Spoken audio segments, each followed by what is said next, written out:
स्वागत है सभी लोगों का the beginning after the end के एक और नए एपिसोड के अंदर। लास्ट एपिसोड में तुम लोगों ने देखा था कि अर्थ की क्लास एक डंजन के अंदर आती है जिससे कि वो लोग यहाँ पर आकर थोड़ी बहुत ट्रेनिंग कर सके। पर वहाँ पर चीजें काफी ज्यादा अनएक्सपेक्टेड हो जाती है। वो लोग देखते हैं कि यहाँ पर स्नारलेस जो कि यहीं पर ही रहते हैं और वो काफी कमजोर लेवल के मॉन्स्टर्स होते हैं। पर काफी अनयूजुअल बात तो ये होती है कि स्नारलेस जो है वो काफी ज्यादा एक झुंड में आ चुके हैं और सभी के ऊपर हमला करने के लिए। सभी लोग अब जैसे तैसे करके सभी स्नारलेस को मारने लगते हैं और अब वहाँ से वो लोग जाने वाले होते हैं। पर तभी वहाँ पर कोई स्नारलेस भी आ जाती है जो कि काफी पावरफुल मॉन्स्टर है। अब उन लोगों को लड़ने में थोड़ी बहुत दिक्कत हो रही होती है और अब वो लोग यहाँ से भाग भी नहीं सकते हैं क्योंकि रास्ता तो बंद हो चुका है एक धमाके की वजह से। अर्थर अब कर्टिस के साथ मिलकर सभी लोगों के यहाँ से जाने का रास्ता तो खोल देता है और अब सभी लोग जाने भी लगते हैं। पर तभी वो लोग अब देखते हैं कि यहाँ पर तो अब एक काफी ज्यादा खतरनाक सा बड़ा सा मॉन्स्टर आ चुका है और ये इतना ज्यादा पावरफुल होता है कि कोई भी स्टूडेंट इससे लड़ने के लिए तैयार ही नहीं होता है। वो सभी लोग तो अब यहाँ से भागने लगते हैं पर ग्लोरी को तो उस मॉन्स्टर से लड़ना पड़ता है जिससे कि वो उस मॉन्स्टर का ध्यान भटका सके और इस मौके का फायदा उठाकर सभी स्टूडेंट्स यहाँ से भाग सके।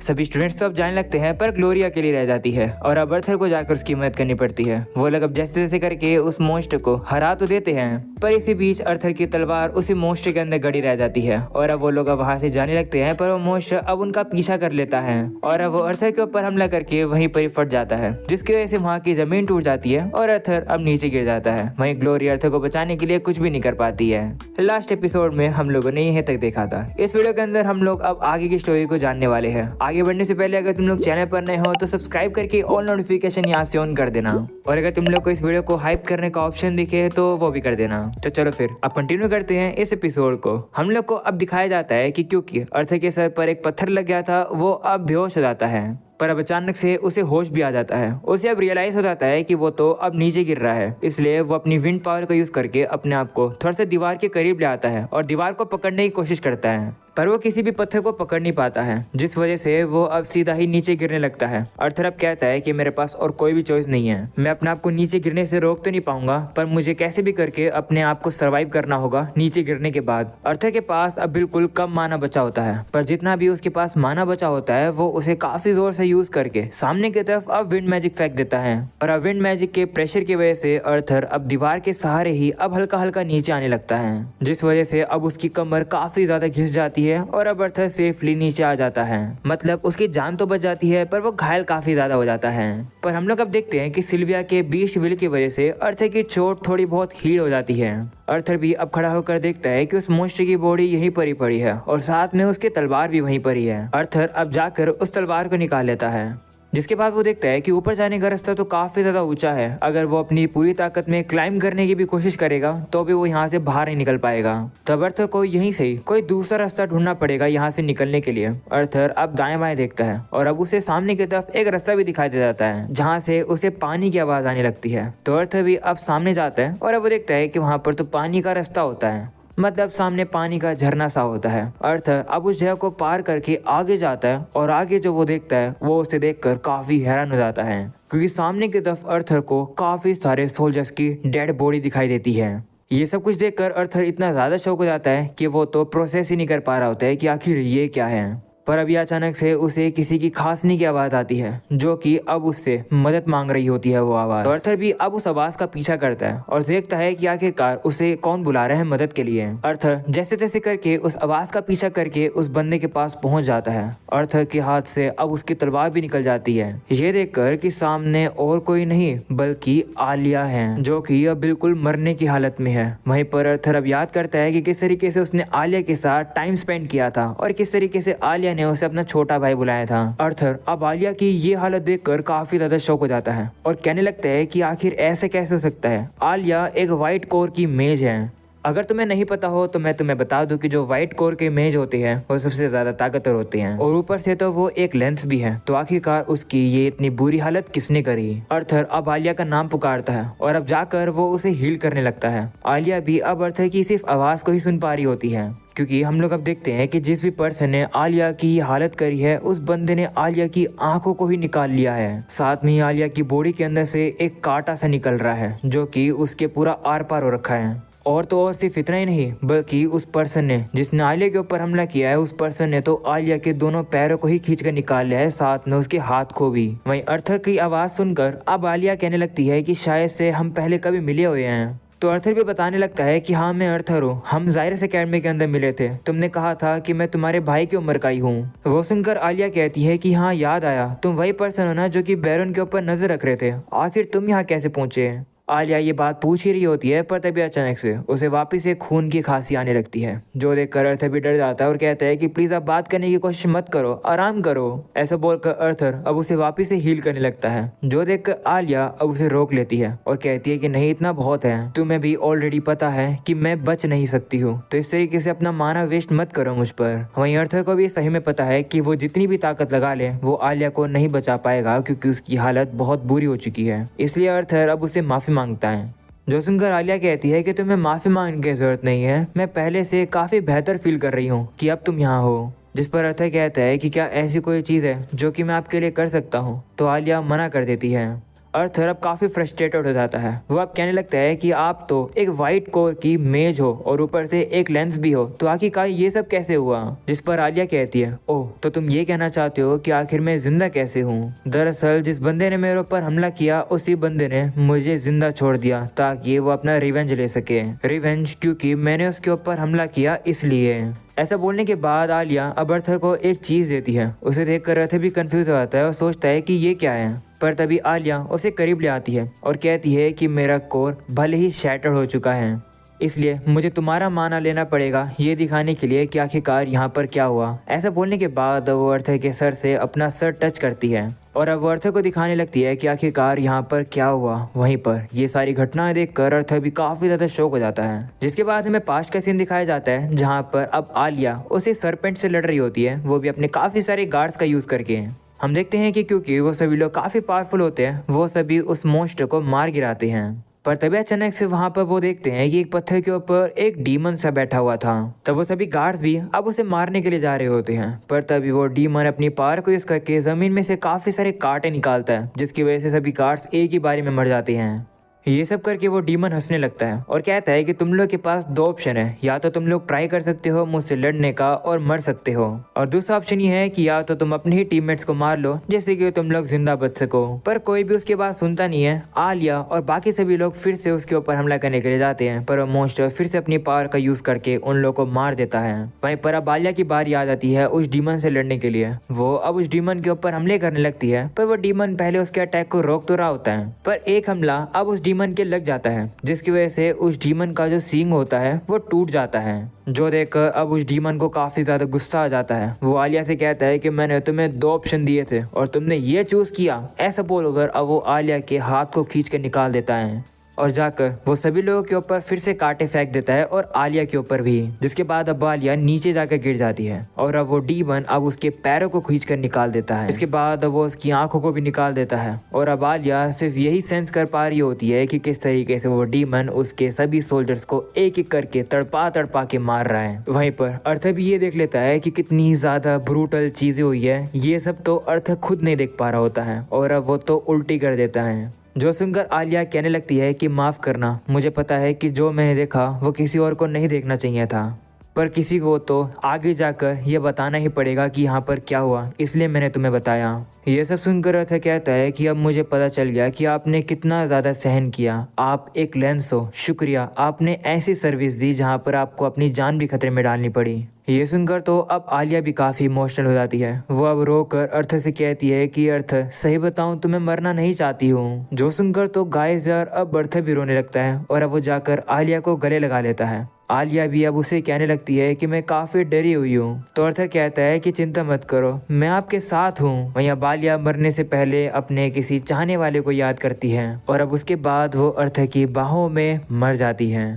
अगले सीन में हम लोग अब देखते हैं कि वहाँ पर जितने भी सोल्जर्स थे, अर्थर उन सभी लोगों की बॉडी को अब बरी कर देता है, यानी कि वो उन सभी लोगों की ग्रेवयार्ड तैयार कर देता है। अर्थर अब कहने लगता है कि आलिया, मैं प्रॉमिस करता हूँ कि आपने जो अपनी जान दी है वो खाली नहीं जाएगी। अर्थर कहने लगता है कि आलिया की मेमोरी से मुझे वो ब्लैक होर्न डीमन के अलावा भी कुछ और जानने को मिला और वो देखकर मुझे लगता है कि वो डीमंस और भी ज़्यादा हैं। मुझे नहीं पता कि आखिरकार वो डीमंस क्या चाहते हैं, पर कुछ ना कुछ तो वो ज़रूर चाहते हैं। ये डीमन बिल्कुल वैसे हैं जैसे मुझे एक बार सिल्विया की केव के अंदर दिखे थे।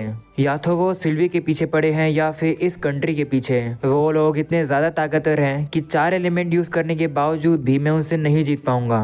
उस डीमन ने वॉर के बारे में कहा था और अगर उस डीमन की बात सच है तो मैं ऐसे ही खाली नहीं बैठ सकता हूँ। इस दुनिया में आने के बाद मैंने काफ़ी सारे लोगों से प्यार किया है और मैंने काफ़ी दोस्त बनाए हैं, ऐसे दोस्त बनाए हैं जिन्हें मैं हमेशा संभाल कर रखना चाहता हूँ। और अगर मुझे अपने चाहने वालों को बचाना है तो मुझे कैसे ना कैसे करके ताकतवर बनना होगा।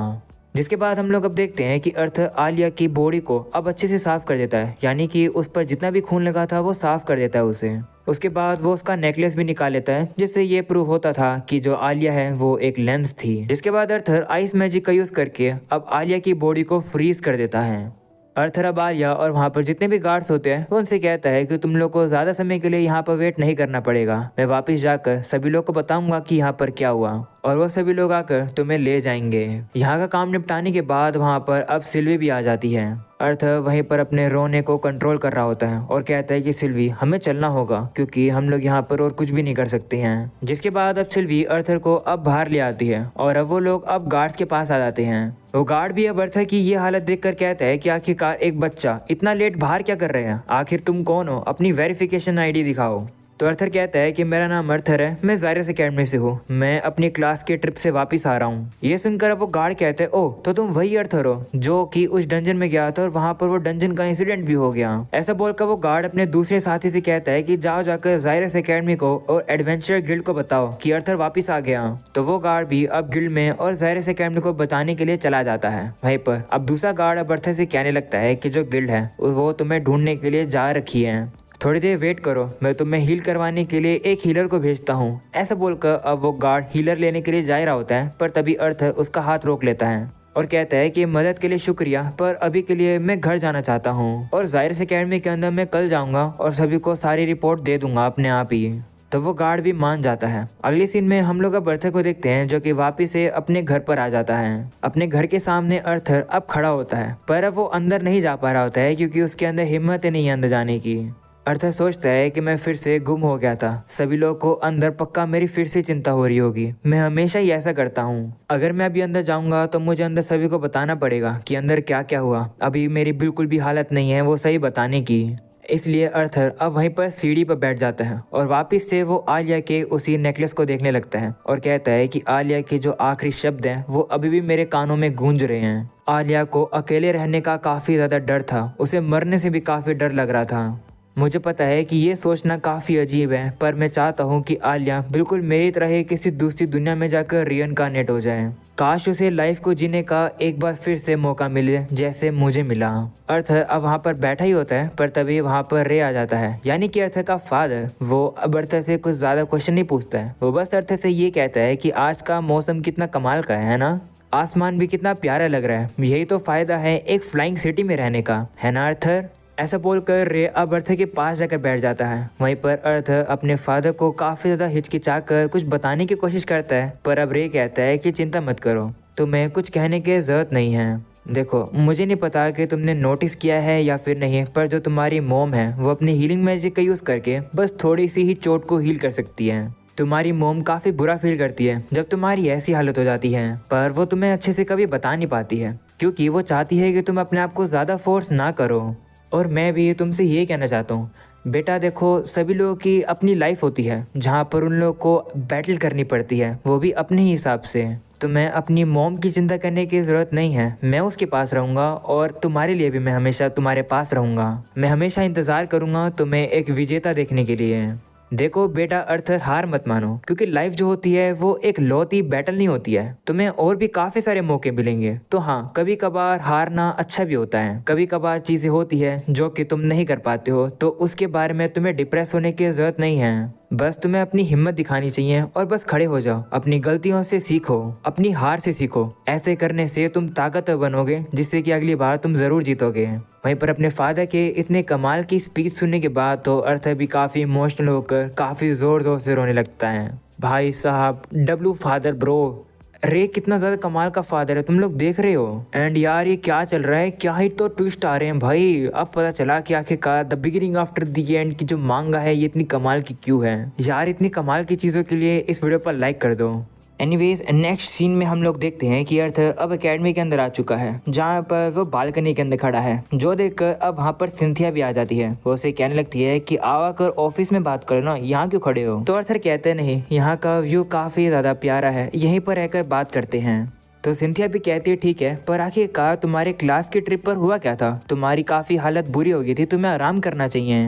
क्या तुम्हारे कोई प्लान्स हैं। जिस पर अर्थ कहते हैं हाँ, मैं थोड़ी देर में अपनी मोम और बहन के साथ शॉपिंग पे जाने वाला हूँ। तो सिंथिया भी कहती है ठीक है, और अब अर्थ से पूछ लेती है कि आखिरकार डंजन में क्या हुआ था। ग्लोरी ने मुझे बता दिया है जो कुछ भी उसे पता था, पर आखिरकार नीचे जाने के बाद क्या हुआ। जिस पर अर्थर कहता है कि ये हुआ। ऐसा बोलने के बाद अर्थर अब उसे आलिया का वही नेकलेस दे देता है, जिसे देखकर सिंथिया भी समझ जाती है कि आलिया मर चुकी है। ये देखकर वो काफी हैरान हो जाती है और कहती है कि ऐसा नहीं हो सकता है। जिस पर अर्थ कहता है कि ऐसा ही हुआ है, वो मर चुकी है। आलिया और उसके साथियों की बॉडी अभी भी उसी डंजन के अंदर मैंने भरी कर रखी है, जरा लोगों को भेज देना उनकी बॉडी को लाने के लिए। वहीं पर सिंथिया अब सोचने लगती है कि एक लेंस तो मर चुकी है, इसका मतलब है कि उन लोगों ने ऑलरेडी एक्शन लेना शुरू कर दिया है। ये सोचने के बाद अब सिंथिया अर्थर से कहती है कि माफ करना ये पूछने के लिए, पर क्या तुम्हें पता है कि इन लोगों की हालत किसने करी, यानी कि आलिया और बाकी लोगों को किसने मारा। वहीं अर्थर को पता तो होता है कि एक डीमन ने उन्हें मारा है, पर अर्थर अब उसे झूठ कह देता है और कहता है कि नहीं, मुझे नहीं पता। तो सिंथिया भी अब उसकी बात मान जाती है और कहती है ठीक है, मैं अभी जाकर जो कुछ भी हुआ वो काउंसिल को बताती हूँ, और कोशिश करना अर्थ तुम इन सभी चीजों में इन्वॉल्व ना हो। ये सारी चीजें तुम्हारे परे है, काउंसिल और बाकी के लेंसेज मिलकर इन सभी चीजों को हैंडल कर लेंगे, तुम बिल्कुल भी दखल अंदाजी मत करना। अगले सीन में हम लोग अब अर्थ को देखते हैं, जो कि अपनी मोम एलिस और एलेनोर और टेबेथा के साथ शॉपिंग करने के लिए आ चुका है। वहीं एलिस तो समझ जाती है कि अर्थ का मूड थोड़ा सा खराब सा है। इसके बाद वो लोग अपनी शॉपिंग को शुरू कर देते हैं। सभी लोग काफी इंजॉय कर रहे होते हैं, पर अर्थ तो अभी भी खोया खोया सा ही लग रहा होता है। वो लोग शॉपिंग कर ही रहे होते हैं, पर तभी अर्थ टेबेथा से कहता है कि क्या आसपास कोई ट्रेनिंग मटेरियल बेचने वाली दुकान है क्या। तो टेबेथा कहती है कि क्या तुम्हें एलिक्सर खरीदने हैं। वो अब उसे बताती है कि हाँ, एक कॉर्नर में ही काफी फेमस दुकान है जहाँ पर तुम्हें ऐसे सामान मिल सकते हैं। ये सुनकर एलिस भी अर्थर से कहती है कि अगर तुम्हें वहाँ पर चलना है तो हम भी तुम्हारे साथ चल सकते हैं। तो अर्थर कहते नहीं, मैं अकेले चले जाऊंगा, तुम लोगों से मैं बाद में मिलता हूँ। ऐसा बोलकर अर्थर अब वहाँ से चला जाता है। अर्थर अब अकेले आ जाता है उस दुकान को ढूंढने के लिए। वहीं उसके साथ सिल्वी भी नहीं है। आगे चलकर अर्थर को अब वहाँ पर एक ग्रेव दिखती है, जो कि किसी ने लगाई होगी अपनी बिल्ली की याद में। वो देखकर अर्थर को अब आलिया और बाकी के सोल्जर्स की याद आ जाती है कि किस तरीके से उसे उन सभी को ग्रेव में डालना पड़ा। ये सब याद करके अर्थर को रियलाइज हो जाता है कि उसे ताकतवर बनना पड़ेगा। इसके बाद अब अर्थ उस कॉर्नर में आ जाता है उसे दुकान को ढूंढने के लिए। उसे वो दुकान मिल भी जाती है, और अब वो दुकान काफी ज्यादा पुरानी सी और अजीब सी लग रही होती है, जिसे देखकर अर्थ कहता है कि क्या यही वो दुकान है जिसके बारे में टेबेथा बता रही थी। देखकर तो नहीं लगता कि यहाँ पर एलिक्सर और दवाइयाँ वगैरह मिलती होंगी, देखकर लगता है कि यहाँ पर तो बीमारियाँ मिलती होंगी। अर्थर अब जा ही रहा होता है, पर तभी वहाँ पर कोई पर्सन आ जाता है, जो कि अर्थर से अब कहता है कि क्या बेटा तुम्हारे पास सिक्का है। अर्थर अब अचानक से उस बंदे को देखकर काफी घबरा सा जाता है, क्योंकि अर्थर ने सेंस ही नहीं करा था कि ये बंदा यहाँ पर है। वो बंदा अब अर्थर से कहता है कि मैं तो बस एक बूढ़ा सा आदमी हूँ जो कि तुमसे भीख में एक सिक्का मांग रहा हूँ। तुम तो ऐसा एक्ट कर रहे हो कि तुमने कोई भूत देख लिया। वहीं अब अर्थर भी कंफ्यूज हो जाता है। वो सोचने लगता है कि आखिरकार ये बंदा कौन है, इसे तो मैं सेंस भी नहीं कर पाया। ऐसा बोलकर अर्थर अब उसे एक सिक्का देने लगता है। वहीं अर्थर जैसे जेब में हाथ मार के एक सिक्का बाहर निकालता है, वो दादाजी उसके हाथ से वो सिक्का छीन लेते हैं और कहते हैं कि बेटा इसके लिए शुक्रिया। वहीं अर्थर को अब रियलाइज होता है कि गलती से उसने दादाजी को एक सिल्वर कॉइन दे दिया है। वो कहता है कि माफ करना, ये मैंने आपको गलती से दे दिया, इसे वापस करो। अर्थर जैसे अब दादाजी की तरफ फिर से देखता है, वो देखता है कि वो दादाजी तो वहाँ से गायब हो चुके हैं। ये देखकर अर्थर काफी ज्यादा उदास हो जाता है, क्योंकि एक सिल्वर कॉइन की कीमत काफी ज्यादा है। इसके बाद अर्थर अब इन सभी चीजों को इग्नोर करके अब दुकान की तरफ जाने लगता है, पर तभी वो देखता है कि दुकान पर तो एक अजीब सा हैंडल है। अर्थर समझ आता है कि ये जो हैंडल है ये लोगों की यानी कि कस्टमर्स की ताकत को परख लेता है। अर्थर भी अब उस हैंडल पर अपने मानव को लगाता है और अब वो दरवाजा खुल भी जाता है, और अब वो देखता है कि वहाँ पर जो दुकानदार है वो तो वही दादाजी है जिसने अर्थर का वो कॉइन चुरा लिया। उसे वहाँ पर देख कर अर्थर को गुस्सा आ जाता है। वो कहता है कि मुझे लगा था कि तुम गरीब हो, मेरा पैसा मुझे रिटर्न करो। तो दादाजी कहते हैं कि मैंने तो बस यही कहा था कि मैं बस एक बूढ़ा सा आदमी हूँ, तुम्ही ने ही मेरे चेहरे को देखकर समझ लिया होगा कि मैं होमलेस हूँ। अपना पैसा छोड़ो, एक काम करो, यहाँ पर जितनी भी एक आइटम है तुम उनमें से किसी भी एक को ले लो, वो भी फ्री में, तब हिसाब बराबर हो जाएगा। जिस पर अर्थर कहता है कि क्या यहाँ पर जितनी भी चीजें हैं उन सभी की कीमत सिल्वर कॉइन के बराबर की है। तो दादाजी भी कहते हैं हाँ। ये सुनकर अब अर्थर उस दुकान में अब कोई सामान को ढूंढने लगता है जो कि उसको परफेक्ट लगे। अर्थर अब आ जाता है और अब वो वहाँ पर सामानों को देखने लगता है, पर अब वो देखता है कि इस दुकान पर तो काफी ज्यादा धूल लगी होती है। जो देखकर वो पूछता है कि आखिर ये दुकान कितनी पुरानी है, यहाँ पर सफाई नहीं करते हो क्या तुम? जिस पर दादाजी कहते हैं कि इसे सफाई की जरूरत नहीं है, ये दुकान ऑलरेडी काफी अच्छी कंडीशन में है। जिस पर अर्थर भी कहते हैं हाँ श्योर श्योर। अगले सीन में अर्थर वापिस से सामान को खोजने के लिए आ जाता है और अब वो देखता है कि वहाँ पर तो एक काले कलर की बिल्ली होती है जो कि उसे देख रही थी, और अब वो बिल्ली अर्थर को वहां से देखकर चली जाती है। इसके बाद अर्थर अब वहां पर और भी चीजों को देखता है और अब उसे वहां पर एक अंगूठी दिखाई देती है। अर्थर सोचने लगता है कि क्या मुझे इसे लेना चाहिए, पर तभी उसे पता चलता है कि ये तो एक प्रैंक करने वाली रिंग है जो कि उसके ऊपर हमला कर देती है। इसी तरीके से अर्थर वहाँ पर अलग अलग सामानों को देखता है, पर उसे कोई भी सामान बढ़िया लग ही नहीं रहा होता है। तभी अर्थर को ढूंढते ढूंढते वहाँ पर सिल्वी भी आ जाती है, जिसके बाद अर्थर भी अब वहाँ से जाने लगता है। वो दादाजी से कहता है कि माफ करना, पर मुझे यहाँ पर कुछ भी कमाल का नहीं मिला। वहीं पर अब दादाजी अब सिल्वी को देखकर काफी ज्यादा हैरान हो जाते हैं। वो कुछ भी कह ही नहीं पा रहे होते हैं, वो एकदम शॉक हो जाते हैं। जिसे देख कर अर्थर कहता है कि क्या हुआ? जिस पर दादाजी भी कहते हैं कि कुछ नहीं, तुम क्या कह रहे थे? तो अर्थर कहता है कि कुछ नहीं, मैं ये कह रहा था कि मुझे यहाँ पर कोई भी कीमती सामान नहीं मिला, तो जल्दी से मेरा सिल्वर कॉइन मुझे रिटर्न कर दो और मैं वापिस जा रहा हूँ। ये सुनकर दादाजी को गुस्सा आ जाता है। वो कहते हैं कि लगता है कि तुम्हारी नजर तेज नहीं है, एक काम करो ये लो। ऐसा बोलकर वो सामान एक ढूंढ कर अर्थर को दे देते हैं, जो कि एक बॉल सी होती है। उस बॉल को देखकर अर्थर कहता है कि आखिर इसका क्या काम है और ये क्या है? जिस पर दादाजी कहते हैं कि चिंता मत करो, तुम्हें फ्यूचर में इसकी जरूरत पड़ेगी, अब निकलो यहाँ से। ऐसा बोलकर दादाजी अब धक्के मार के अर्थर को दुकान से बाहर निकाल देते हैं। बाहर आने के बाद अर्थर को अब वापिस से वही बिल्ली दिखती है, जो कि अब अर्थर को फिर से देखकर वहां से चली जाती है।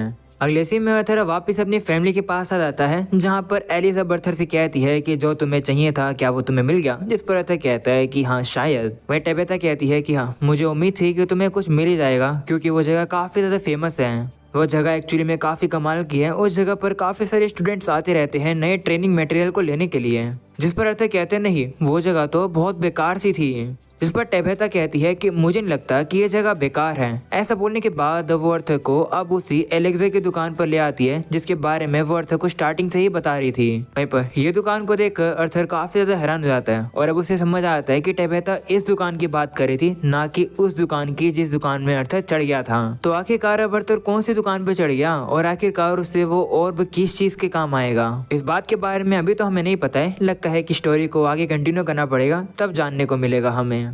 जिसके बाद अगले सीन में हम लोग को अब चार्ल्स को दिखाया जाता है, जो कि लूकस को अपने साथ एक गुफा में लेकर आ जाता है। चार्ल्स अब लूकस को एक रूम के अंदर लेकर आ जाता है, जो कि उस गुफा के अंदर था। वहीं चार्ल्स तो अब जमीन पर बैठकर अब सामने बाव करने लगता है एक बंदे को देखकर। वहीं पर हम लोग को अब दिखाया जाता है कि वहाँ पर तो अब काफी सारे लोग होते हैं जिन लोगों ने अपना चेहरा छिपा रखा है, और उन सभी लोगों के बीच में उन लोगों का लीडर बैठा है, जिसने एक अजीब सा मास्क पहन रखा है। वो बंदा अब लूकस को वेलकम करता है। जिसके बाद चार्ल्स भी अपने लीडर से कहता है कि माय लॉर्ड, आपने कहा था कि मैं अपने साथ लूकस को लेकर आऊं, लो मैं ले आया। वहीं पर वही लीडर जिसने काफी अजीब सा मास्क पहन रखा था, वो अब लूकस को देखकर कहता है कि ओ तो तुम वही फेमस लूकस हो, मुझे काफी खुशी है कि तुम हमें आज ज्वाइन कर पाए। तो लूकस कहता है कि तुमसे किसने कहा कि मैं तुम्हें ज्वाइन कर रहा हूँ? जब चार्ल्स ने कहा कि वो मुझे कुछ दिखाना चाहता है, तो मुझे लगा कि मुझे कुछ कमाल की चीज देखने को मिलेगी। तुम्हें देखकर नहीं लगता कि तुम एक स्टूडेंट हो, आखिरकार तुम कौन हो? ये सुनकर अब कुछ लोगों को गुस्सा आ जाता है। एक बंदा अब लूकस से कहता है कि तुम होते कौन हो हमारे लीडर को इस तरीके से बोलने के? तुम्हें तो ग्रेटफुल होना चाहिए कि तुम्हें हमें ज्वाइन करने का मौका मिल रहा है, तुम्हें तो कुछ मैनर से नहीं है। वहीं पर उस बंदे की बात सुनकर लूकस को गुस्सा आ जाता है। वो कहता है क्या कहा तुमने? वहीं पर इन सभी चीजों को वो मास्क मैन भी देख लेता है, और वो अपने मैजिक का यूज करके उस बंदे को जिसने लूकस का मजाक उड़ाया था, वो चुटकी मार के ही अपने मैजिक का यूज करता है और वो उस बंदे को एक ही बारी में जला देता है। वो मास्क मैन अब उसी बंदे से कहने लगता है कि ये लूकस हमारा नया मेंबर है, तुम्हें इस तरीके से उससे बात नहीं करनी चाहिए।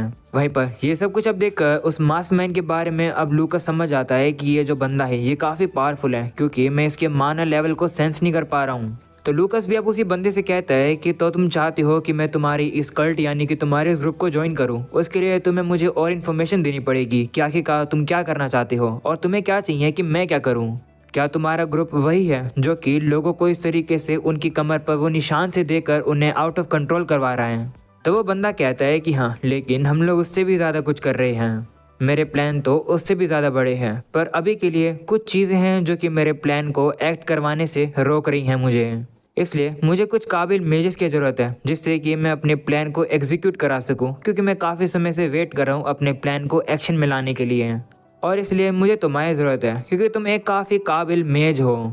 हमारे इस ग्रुप में जितने भी लोग हैं वो नोबल लोगों से काफ़ी डिससेटिस्फाई हैं। हम सभी को लगा था कि जो जायरस एकेडमी है वो सिर्फ काम के लोगों के लिए बनी है, ना कि एल्फ और ड्वार्फ लोगों के लिए। तुम एक एक्सेप्शन हो, भले ही तुम एक आधे एल्फ हो, पर फिर भी तुम काफ़ी ज़्यादा पावरफुल हो। पर इस समय पर तो अब ड्वार्फ और एल्फ भी आ चुके हैं, तो मैंने लगता कि ऐसे करके स्कूल वालों ने अपना सिस्टम बिगाड़ लिया है। तो लूकस कहता है कि मैं इन सभी बातों के बारे में सोचकर टाइम वेस्ट नहीं करता।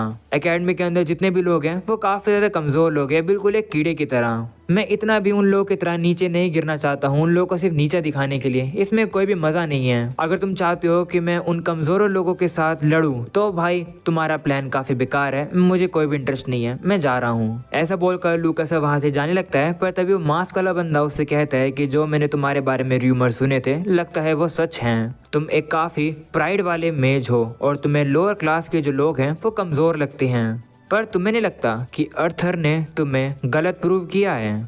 ये सुनकर तो लूकस भी गुस्से में आ जाता है और कहता है कि तुम्हारे कहने का ये मतलब क्या है। तो बंदा कहता है कि तुम्हें बेशक से एक प्रोडिजी बुलाया जाता है। सभी को पता है कि जब से तुम अवेकन हुए हो तब से तुम बहुत ताकतवर हो, पर तुम अर्थर के सामने कुछ भी नहीं हो। काफी दुख वाली बात तो ये है कि जब अर्थर तुमसे लड़ रहा था तब अर्थर अपनी पूरी ताकत दिखा भी नहीं रहा था, और मुझे पता है कि तुम्हें भी ये बात पता है कि अर्थर अपनी पूरी ताकत यूज कर ही नहीं रहा था तुमसे लड़ने के लिए। ये सुनकर लूकस को काफी गुस्सा आ जाता है, क्योंकि ये सच बात है। लूकस को पता है कि अर्थर उससे काफी ज्यादा ताकतवर है और वो उससे कभी नहीं जीत पाएगा, यानी कि लूकस अर्थर से कभी नहीं जीत पाएगा। लूकस अब उस बंदे से कहता है कि आखिरकार तुम कौन हो और तुम क्या चाहते हो।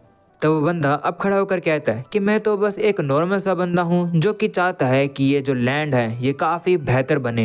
अगर तुम हमारी मदद करोगे तो हम दोनों को ही फ़ायदा होगा, मतलब तुम्हें और मुझे। मैं काफ़ी जल्द हमला करने वाला हूँ, वो भी पर्सनली जाकर। और जब मैं ऐसा करूँगा तो जो बॉन्ड जो तीनों रेसेस के बीच में है वो टूट जाएगा। मैंने ऑलरेडी काउंसिल को और एकेडमी के डायरेक्टर सिंथिया को ऑलरेडी बिजी कर रखा है। उन लोगों को कोई भी अंदाजा नहीं है कि अब क्या होने वाला है, इसलिए ये सही मौका है। इस मौके का फायदा उठाकर हमें हमला करना होगा।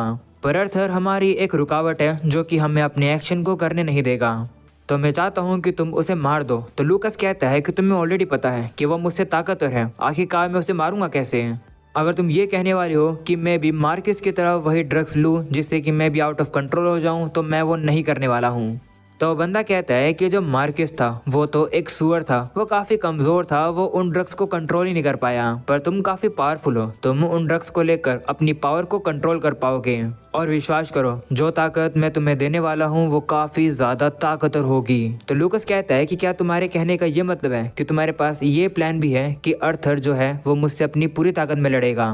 तो बंदा कहता है हाँ, मेरे पास एक तरीका है जिससे कि अर्थर अपनी पूरी ताकत में लड़ेगा, क्योंकि तुम्हें पता ही है कि अर्थर सिर्फ एक इंसान है, और तुम्हें पता ही है कि एक इंसान कितना ज़्यादा इमोशनल हो जाता है जब उसके फैमिली और फ्रेंड्स पर बात आ जाती है। तो पर एक पर्सन है जिसे अगर कुछ हो जाएगा तो अर्थर अपनी पूरी ताकत लगा देगा तुम्हें रोकने के लिए।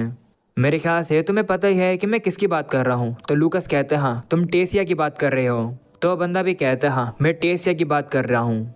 कितनी घिनौनी बात है कि एक एल्फ सभी स्टूडेंट्स की लीडर है। ये सुनकर बाकी के लोग भी कहने लगते हैं कि हाँ, ये काफ़ी ज़्यादा डिस्गस्टिंग है, ऐसा कभी नहीं होना चाहिए। जिसके बाद वो बंदा अब अर्थर से कहने लगता है कि तुम्हें नहीं लगता कि अगर तुम टेसिया को घायल कर दोगे या फिर तुम उसे मार दोगे या फिर उसे तुम कुछ भी कर दोगे तो अर्थर गुस्से में आ जाएगा और वो अपनी पूरी ताकत का यूज़ करके, यानी कि वो पूरे गुस्से में तुमसे लड़ेगा। जो सुनकर लूकस भी एक्साइटेड हो जाता है। वो कहता है कि हाँ, मैं भी अर्थर से उसकी पूरी ताकत में लड़ना चाहता हूँ, उसे हराना चाहता हूँ। तुमने सही कहा, अगर टेसिया को मैंने कुछ किया तो जरूर अर्थर अपनी पूरी ताकत में मुझसे लड़ेगा, तो मैं ऐसा ही करूंगा। भाई साहब, आखिरकार गाइस यार ये क्या चल रहा है। तुम लोग देख रहे हो भाई, आज के एपिसोड्स में तो कुछ ज्यादा ही हो गया है। सबसे पहले हम लोगों ने देखा कि भाई आलिया की काफी बुरी हालत कर दी एक डीमन ने, और आखिर का वो दुकान का सिलसिला क्या है, वो दादाजी ने अर्थक को वो क्या बोल सी दी है, और ऊपर से ये मास्क वाला बंदा कौन है। क्या ये सही में इस पूरी कंट्री को एक बेहतर जगह बनाना चाहता है, या फिर बस ये बंदा लूकस और बाकी सभी को यूज करना चाहता है अपने कोई इवल प्लान को एक्टिवेट करने के लिए। ये तो गाइस यार हम लोग को अब आगे के आने वाले एपिसोड्स में ही पता चलेगा, क्योंकि अभी के लिए इस एपिसोड को मैं यहीं पर ही एंड करता हूँ। आई होप कि तुम लोग को ये जो एपिसोड है ये काफी ज्यादा पसंद आया होगा, एंड मुझे जरूर बताना कि तुम लोग को आज का ये एपिसोड कैसा लगा। आई नो कि ये एपिसोड थोड़ा सा छोटा था, पर आगे से मैं छोटे छोटे एपिसोड ही बनाने वाला हूँ, क्योंकि जब भी मैं छोटे छोटे एपिसोड बनाऊंगा तो मैं उन्हें जल्दी जल्दी अपलोड कर पाऊंगा, पर अगर मैं बड़े बड़े एपिसोड बनाऊंगा तो मैं उन्हें लेट अपलोड करूंगा, जैसे कि तुम लोगों ने देख ही लिया है। तो मुझे कमेंट सेक्शन में ये भी बताना कि तुम लोग को नए एपिसोड्स जल्दी जल्दी देखने हैं या फिर तुम लोग को लेट चलेंगे पर बड़े एपिसोड चाहिए। मैं पहले बताया हूँ कि जो बड़े एपिसोड्स है वो लेट होंगे, क्योंकि उन्हें एडिट करने में और बनाने में थोड़ा सा टाइम लगता है। एंड छोटे एपिसोड्स को, यानी कि जो ये एपिसोड था इसे बनाने में मेरे को इतना टाइम नहीं लगा है, तो मुझे कमेंट सेक्शन में जरूर बताना कि तुम्हें छोटे एपिसोड चलेंगे या फिर बड़े एपिसोड्स ही चाहिए। एनीवेज आज की इस वीडियो के अंदर हम लोग इतना रखते हैं। लास्ट में मैंने काफ़ी सारी बकवास कर ली है, उसके लिए सॉरी। मैं मिलता हूँ तुम लोगों से नेक्स्ट वीडियो में, and thanks for watching. Bye bye.